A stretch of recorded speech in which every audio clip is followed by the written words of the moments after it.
আসসালামু আলাইকুম। আমি এখন দাঁড়িয়ে আছি বাইকনুর জাতের আঙ্গুর গাছের নিচে। এটা বাইকনুর জাতের আঙ্গুর।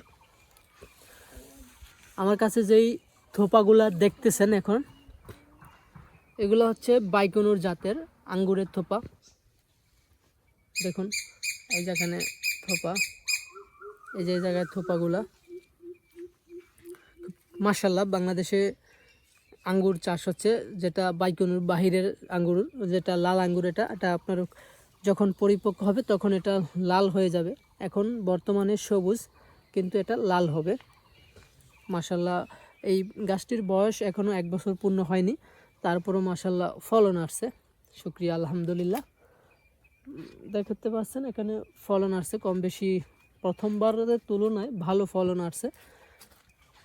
কারণ অনেক সময় প্রথমবার ফলন ধরে না অনেক গাছে, মাঝে মাঝে আবার ধরে। তো সেই হিসেবে এখানে বাইকনুর গাছে প্রথমবারই ফলন পেয়েছি আমি। 1 বছর পূর্ণ হয়নি। আরও এই সময়ের আরও পরে আমি গাছ রোপণ করেছিলাম।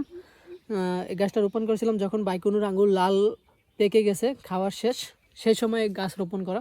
যখন পাকবে তখন গাছটার বয়স 1 বছর হবে। তার মানে 1 বছর হওয়ার আগেই গাছটায় ফলন দিয়েছে। এখানে পরীক্ষামূলকভাবে অল্প কয়েকটি গাছ লাগানো হয়েছে, সেখান থেকে আবার আস্তে আস্তে আমরা এবছর ফলন পেয়েছি এবং এটা খেয়ে টেস্ট করব। তারপরে ভালো রেজাল্ট হলে আমরা একটু বড় আকারে বাড়াবো। তো প্রথমবারে যেহেতু দেখতেছি যে ফলন হয় কিনা। তো মাশাআল্লাহ ফলন পেয়েছি। এখন দেখব মিষ্টতা কেমন, কালার কেমন। যদি সব কিছু ঠিক থাকে তাহলে আমরা এটা আরও বড় পরিসরে করব ইনশাল্লাহ। পাশে আমার ঘাসের প্রজেক্ট, এগুলো গুয়াতেমালা হাইব্রিড ঘাস। এখানে কিছু আমি কাটিংও তৈরি করেছি বাড়ানোর জন্য, অল্প কিছু কাটিং থেকে চারা তৈরি করেছি।